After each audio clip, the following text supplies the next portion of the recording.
Le terrain précédemment balisé et miné. Mais mon vivre seul contre l'objectif. Ton dispositif, tu mâches mal. Pour les gars d'Ajano, visage maquillé, grenade au nitrate, prêt à plier.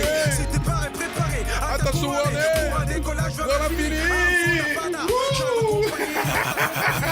Là, je suis en France. Comment ça va, Doug? Le gars, il est en transe là, il faut 16 heures. On est là, toujours boss, Basané. Et bizarre. Et bizarre. Bon, merci de nous rejoindre sur ce podcast qui parle de l'entrepreneuriat, mais pas que. On essaie de faire en sorte que si vous créez votre entreprise, que vous ayez la nac, l'envie, l'idée peut-être de faire quelque chose de différent, et aussi, surtout, que vous soyez le boss de votre propre vie, parce qu'effectivement, ça commence d'abord par soi. C'est l'envie personnelle, la maîtrise de ce qu'on est, de ce qu'on veut être, d'où on veut aller, qui fait qu'on finit à un moment ou à un autre par créer les conditions pour pouvoir faire une entreprise qui fonctionne, quoi. J'aimerais aussi vous dire que vous pouvez nous contacter. J'ai eu un mail d'un type qui s'appelle Michel, qui habite à Yaoundé. Et alors, vous pouvez nous contacter aussi par mail. Donc, le mail, c'est contact @bossbazabiz.com. Boss, B-O-2-S, Baza, B-A-S-A, Biz, B-I-Z.com. bossbazabiz.com.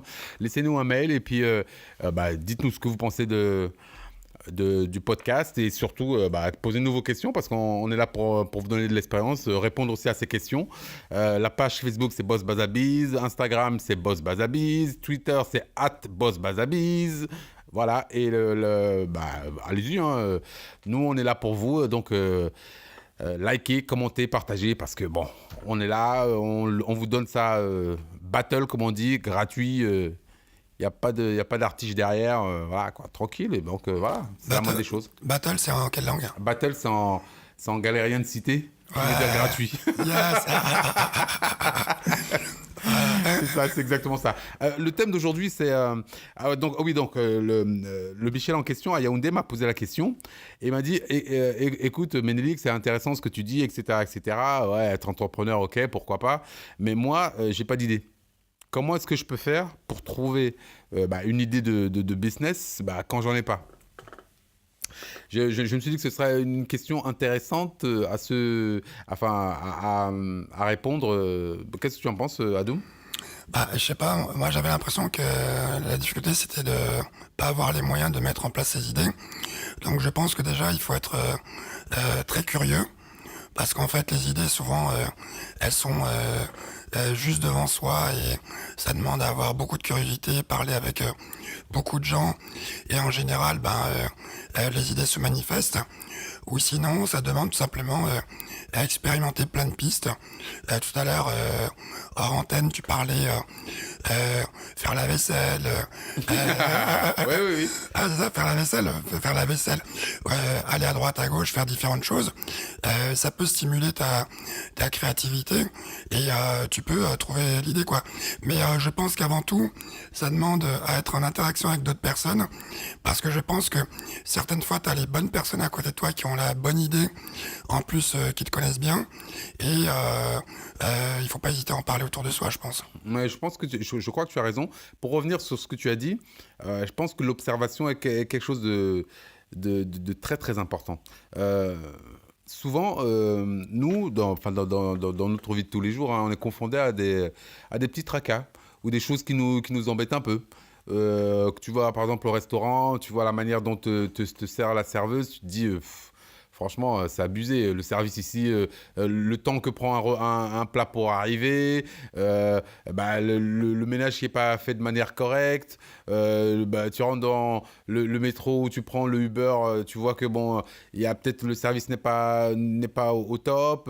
Tu marches dans une administration, tu te dis franchement, peut-être que les papiers pourraient être rangés différemment. Ils prennent le temps qu'ils prennent pour appeler les gens. Peut-être que l'organisation pourrait être truc. Bref, tout ça, c'est pour dire que partout, il y a des opportunités. Et toute idée, mais je n'ai même pas bonne idée, toute idée est basée sur l'observation. Regardez son environnement. Je me trouve à Bamako. Je trouve que, regarde, quand je regarde tu vois le fleuve qui traverse la ville, je me dis, oh tiens, regarde, là, il y a deux, trois détritus, comment est-ce qu'on pourra faire pour enlever ces détritus? Je vois peut-être un autre problème avec l'approvisionnement d'eau, un autre problème, etc., etc. Et tout ça me fait dire, franchement, il y a chaque fois des problèmes qui nous environnent, et tous ces problèmes peuvent trouver une solution. Je pense que c'est peut-être la première chose à faire quand on a envie de trouver une idée qui vaut quelque chose pour faire un business qui vaut quelque chose. Après, effectivement, l'idée n'est que le début. Mais effectivement, il faut identifier autour de soi, dans son entourage, les problèmes qui se posent, parler aux gens, comme tu l'as dit, pour voir quels sont les problèmes qui se posent aux gens quotidiennement, et ça dans tous les domaines. Moi, souvent, je donne plusieurs références. Moi, dans ce que j'ai développé comme compétence, je me positionne sur... je travaille ce qu'on appelle la stratégie du positionnement et la différenciation. C'est-à-dire que dans l'exemple des détritus ou certaines situations de la vie courante, c'est exactement ça. C'est-à-dire que tu observes ce qui se fait, tu observes de comment ça pourrait être optimisé ou comment ça pourrait être amélioré. Donc tu vois, tu constates une situation, tu identifies un besoin et tu apportes une solution. Et certaines fois, c'est même pas très très compliqué à faire. Moi, je vous invite à pianoter sur notre ami Google pour chercher la définition de ce que c'est la stratégie Océan Bleu.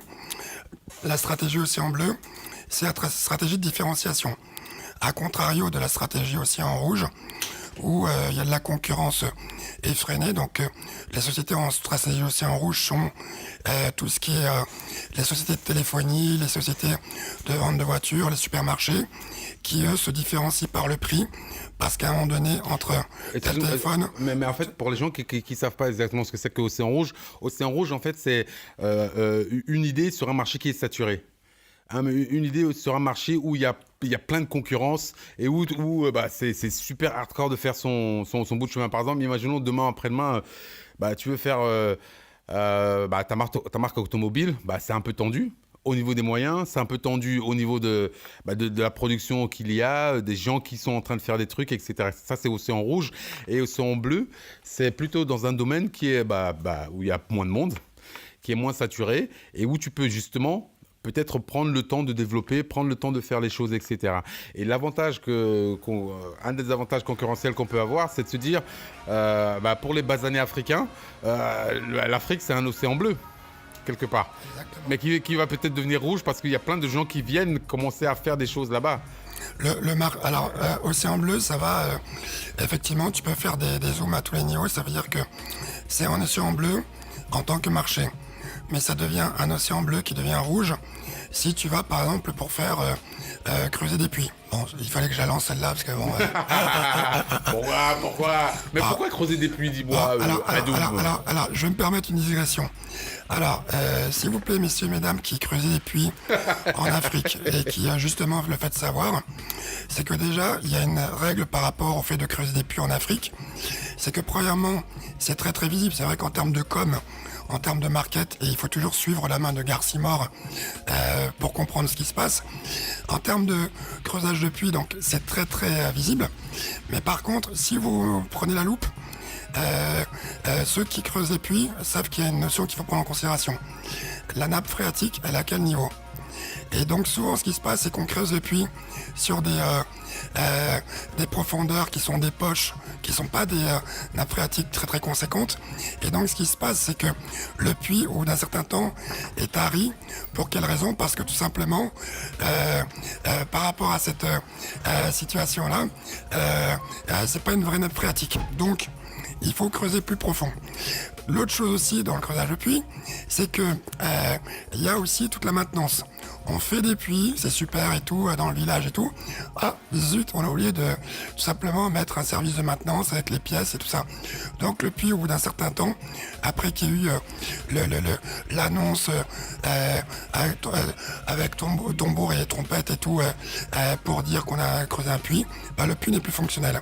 Bon, je quitte la digression. Alors juste pour rester dans ta digression avant qu'on en finisse. Vas-y, au revoir. Non, c'est simplement dire, si votre idée de business, par exemple, c'est aller sauver l'Afrique à travers des ONG, je pense que là, on est dans l'océan rouge total parce qu'il n'y a que ça là-bas. Ouais. Donc, si votre idée de biz, c'est je vais créer une ONG pour aller sauver les Africains, arrêtez, c'est déjà pris.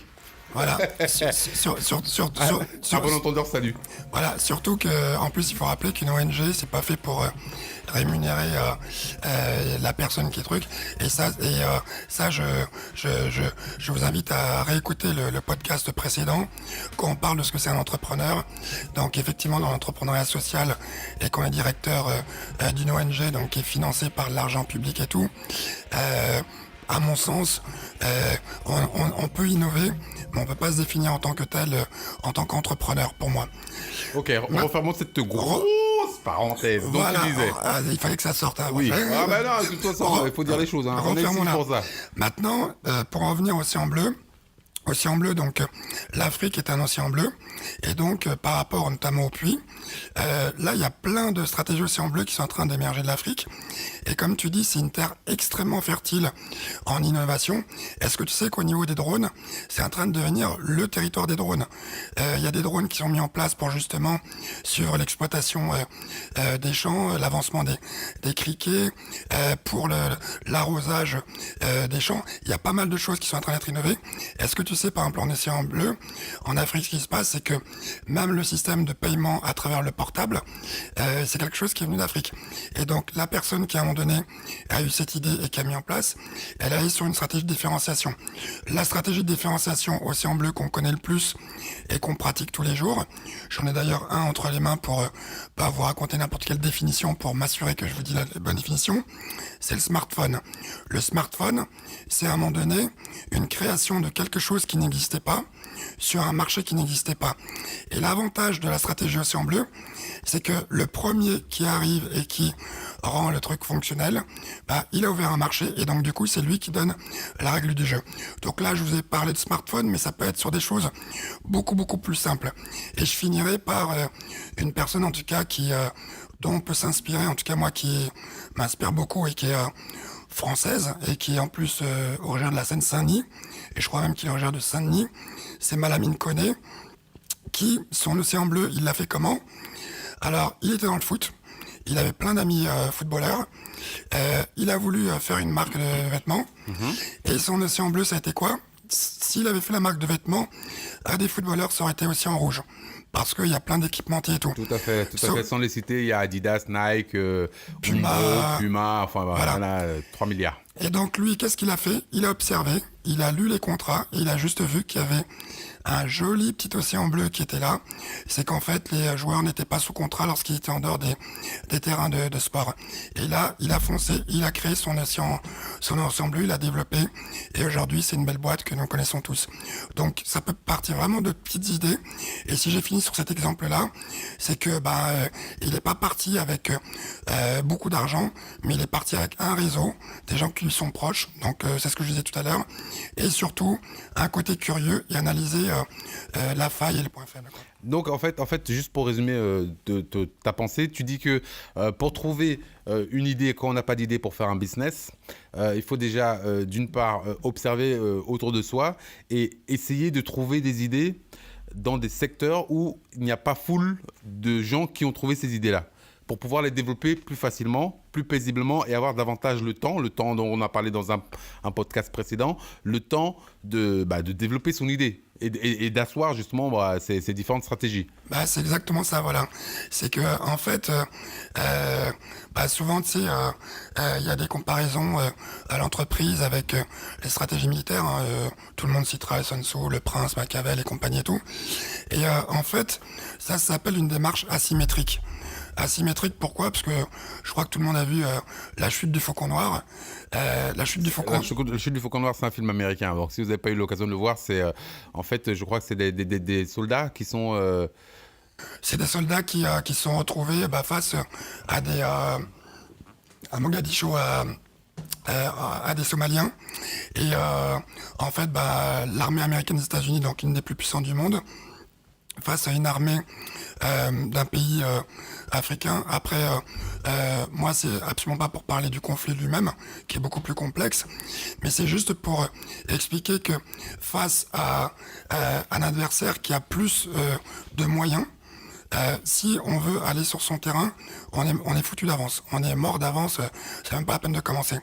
Et donc du coup, il y a la stratégie de la guerre asymétrique, et c'est juste essayer de ruser parce que tu connais mieux le terrain. Donc si je fais l'analogie, les Somaliens connaissaient mieux leur terrain, et après de faire des petites factions qui connaissaient et qui d'une certaine manière fonctionnaient de façon qui n'était pas très lisible pour le gros mastodonte. Et donc ça, pour en revenir sur le monde de l'entreprise, c'est que tout simplement ça demande que quand vous êtes sur un marché vraiment très très très très bien étudié, ce marché-là, et que vous vous rendiez compte qu'il y a une vraie faille et qu'il y a une vraie possibilité, parce que justement l'avantage que vous avez, c'est que quand on n'a pas beaucoup de moyens, on est forcément obligé d'être rusé, parce que voilà quoi. Et donc prenez le temps de bien regarder, parce que une structure qui est plus importante, en général, elle ne regarde pas forcément ces détails-là, voilà. Mais moi, je suis entièrement d'accord avec toi. Il faut observer, mais il faut aussi observer différemment. Par exemple, quand moi, je pars en Afrique, je vois des choses, une manière de faire que quelqu'un sur place ne peut pas voir. Quand quand tu vas, l'importance de pourquoi je dis ça, c'est simplement pour dire que il faut être curieux, mais surtout il faut aller hors de son domaine de compétences. Et ça, c'est très très important. Si par exemple je n'ai pas d'idée, je ne suis pas par exemple dans la restauration. Quand je veux manger au restaurant, la manière dont la personne va me servir, moi le client, qui suis donc la cible, je vais percevoir en fait toutes les petites faiblesses qu'il a eu à me satisfaire. Et donc, toutes ces petites faiblesses vont être pour moi une possible idée de business. Et de la même manière, je peux prendre ça dans 1000 exemples. Je ne suis pas spécialiste dans un domaine, dans la poissonnerie par exemple. Je vais acheter du poisson, je regarde comment le poissonnier est en train de couper son poisson et faire sa chose.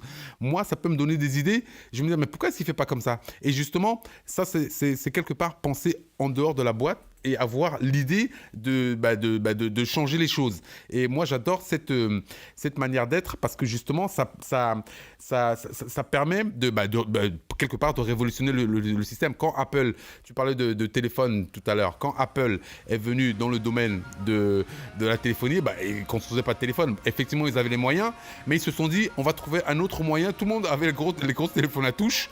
Je m'en souviens de ça. Et Nokia, tu te souviens de Nokia ? Nokia cartonné. Ah bah oui, ils étaient les leaders, etc. Maintenant, ils sont où ? Nulle part. Parce que justement, quelqu'un est venu et a pensé différemment. Donc, si vous voulez essayer de développer une idée de business cohérente, il faut, je pense, réfléchir hors de son domaine de compétences et se dire, ok, moi, avec mon regard complètement candide, j'ai 6 ans, je suis dans ce domaine que je ne connais pas, comment est-ce que je pourrais faire pour améliorer les choses pour le consommateur ou pour sa cible ?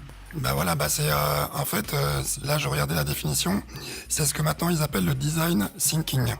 Donc le design thinking, c'est vraiment quelque chose qui est extrêmement à la mode. Et donc la définition, c'est que c'est une approche de l'innovation et de son management qui se veut une synthèse entre la pensée analytique et la pensée intuitive. D'accord, et en français ça donne ? En français, ça veut dire que c'est à la fois analyser ce qui fait qu'un avion vole, mais avec sa perception personnelle de comment un avion pourrait voler encore mieux. Et là, je vous inviterai, pour ceux qui n'ont pas vu, à regarder toutes les innovations de Boston Dynamics, qui est en train de faire des petits outils, des petits robots qui sont en train de voler comme des papillons, qui font des choses assez extraordinaires, c'est que justement, on est en train même de remettre en question de comment l'avion vole, en se disant, bon bah c'est bien, il y a des multinationales qui, Airbus et Boeing qui font des avions, mais moi je remets en question cette façon de voler et je vais essayer de voir s'il n'y a pas une autre façon de voler. Et peut-être que dans 10 ans, 15 ans, 20 ans, il y aura une autre pratique du vol, et comme de la conduite, comme vous voyez actuellement, alors qu'on est en train de parler des voitures volantes et des voitures autonomes. En fait, c'est vraiment essayer de remettre en question la pratique en essayant de voir s'il n'y a pas des choses qui pourraient se faire différemment. Je suis entièrement d'accord avec toi. Et d'ailleurs, au début, quand je t'ai posé la question de savoir comment est-ce qu'on pourrait faire pour trouver une idée de business quand on n'a pas d'idée. Alors, une des choses, effectivement, tu l'as dit, c'est peut-être aussi partager ses idées. Parce que souvent, les créateurs sont comme... tu te souviens du podcast, moi je montre rien. C'est exactement la même chose. C'est-à-dire que à un moment, il faut forcément partager ses idées pour se faire recaler, pour se faire taper dessus, pour se faire envoyer dans les cordes, pour se faire truc, et pour se dire, écoute, moi je pensais que ce serait une bonne idée de faire ça. Le mec va venir, il va détruire ton idée. Mais dans la destruction de cette idée, il y a peut-être 80% de vrai, 20% de faux, mais en tout cas, tu vas avoir un retour qui va te permettre de recalibrer les choses et de te remettre dans un certain contexte et de le confronter à la réalité sans que ça ne te coûte un centime. Voilà. Donc c'est pour ça qu'il faut partager ses idées. Et comme disait Edison, j'adore cette citation, je vais vous la citer 30 milliards de fois. Il a dit une action... Non, pardon, excuse-moi. D'ailleurs, tu vois, même les citations, elles sont foireuses. Non.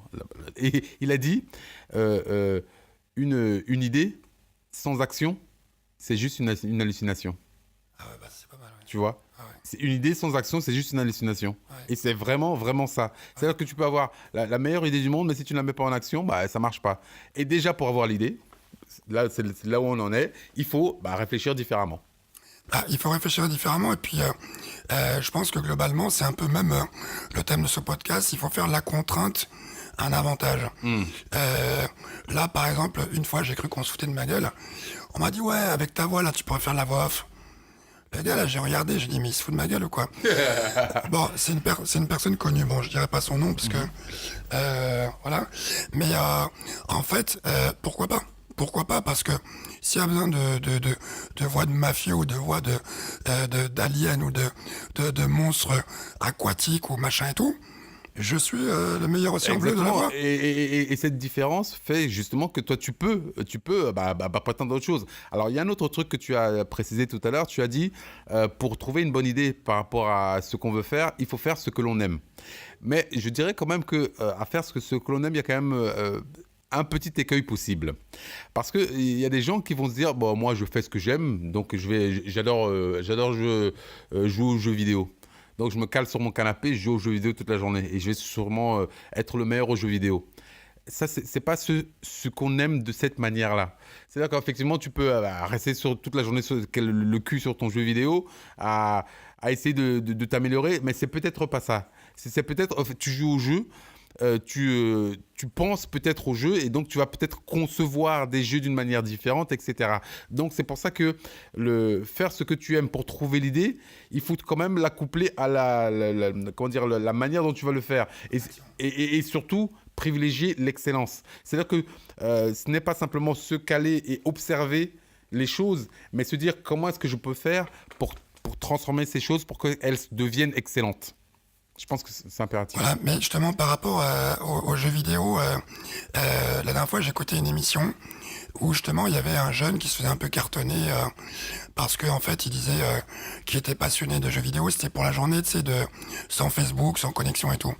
Et d'ailleurs, oui, effectivement, sur les réseaux sociaux, je trouve que c'est de plus en plus difficile et ça demande vraiment un vrai apprentissage.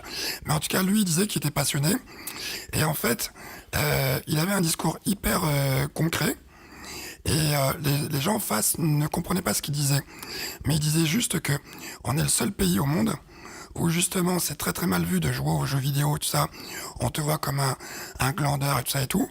Mais pour en revenir à ta citation de Daisy-Sun, si c'est ta passion et c'est ton expertise de jouer aux jeux vidéo et que tu en fais ton métier, ça veut dire soit testeur de jeux vidéo, soit gamer, tout ça, il y a des gens, par exemple, en Corée, citation Corée, il y a des gros concours qui remplissent des stades entiers, de champions internationaux et qui gagnent des grosses sommes à jouer aux jeux vidéo.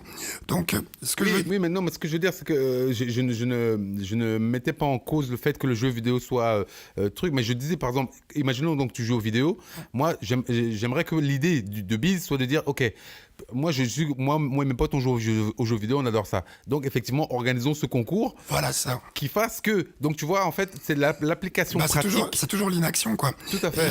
Et du coup, ça revient au même que certaines personnes qui sont passionnées de foot et en fait, qui consomment, qui achètent les billets. Je trouve que d'ailleurs, je trouve que c'est super cher. Hein, qui achètent les billets, qui courent à droite à gauche et qui à un moment donné ne se disent pas, tiens, j'ai développé une vraie compétence et comme c'est ma passion, tiens, est-ce que je pourrais pas d'une manière ou d'une autre en vivre ou faire une activité autour de cette expertise que j'ai développée. C'est juste ça. C'est à un moment donné, si tu veux, c'est de plus être consommateur, c'est de devenir acteur et ça correspond exactement à ce que tu disais par rapport à la citation d'Edison. Mais toi, tu parles d'expertise et je rebondis sur ce mot expertise. Quand je parle d'excellence, c'est vraiment ça. C'est-à-dire que ce n'est pas simplement avoir une passion, faire quelque chose. Ouais, ok, d'accord. T'as fait un truc, on est content, on est heureux pour toi. Mais même moi, par exemple, tu sais, j'ai commencé en regardant les tutoriaux sur Internet. Tu vois, le design, c'était pas mon truc. Donc, je me suis dit, ok, donc je vais devenir graphiste. J'ai commencé à regarder les tutoriaux, mais je te dis pas que j'ai regardé un tutoriel. J'en ai mangé jour et nuit pendant 5 ans. 5 ans de tutoriaux. Ah oui, maintenant, je suis spécialiste InDesign, Illustrator, Photoshop. J'ai fait même de la 3D, tu vois ce que je veux dire? 3D Max, ça. Oui, c'est cinéma 4D. Ah oui. Et honnêtement, j'ai bouffé du tutoriel jusqu'à en rêver la nuit, tu vois. Donc, c'est ce que je veux dire, il faut que ça devienne une passion dévorante. Et ce n'est que comme ça que tu peux trouver quelque chose d'intéressant dans ton truc. Mais ce que tu dis, en fait, c'est même la raison d'être de ce podcast. C'est à un moment donné de pousser les gens justement, comme tu le dis, à muscler leur cerveau et leur connaissance. Parce qu'il y a justement une vidéo que je vous invite à aller voir qui s'appelle L'économie de la connaissance d'Idriss Aberkan. Ah oui, je l'ai vu, très bien. Elle est énormissime. Et en fait, Idriss Aberkan, il dit quoi? Il dit que la connaissance, en fait, elle est illimitée, elle est énormissime. Le pétrole, tout ça, c'est limité, mais la connaissance, elle est illimitée. Et surtout, ce qui est intéressant, c'est qu'elle est illimitée et elle dépend de chacun par rapport à son domaine de prédilection. Et donc, si on se dit que ce podcast-là, vous prenez plaisir à l'écouter, et d'ailleurs, je crois qu'on peut les remercier de nous suivre. Oui, on vous remercie de nous suivre, et puis surtout, nous, on fait pas grand-chose pour... Comment dire oui, non, ma langue a fourché. Je voulais dire, en fait, tout ce qu'on vous demande pour le petit service qu'on vous rend, c'est de partager, de noter, commenter, et de faire en sorte que, de propager la bonne nouvelle, en fait. Parce que les boss basanés bizarres sont là, et puis il faut le faire savoir. On est ouvert aux critiques. Voilà, en tout cas, sur tous ceux qui écoutent ici, d'écouter ce podcast, ça vous fait plaisir. Dites-vous que apprendre, c'est comme tu disais quand t'es venu, quand t'as fait tes formations, en fait, tu fais des choses pour toi-même. Et combien de choses vous faites pour vous-même dans la semaine? Et juste mettez un casque, écoutez des podcasts, même d'autres podcasts que les nôtres, regardez des vidéos, parce que ça vous fait muscler votre cerveau.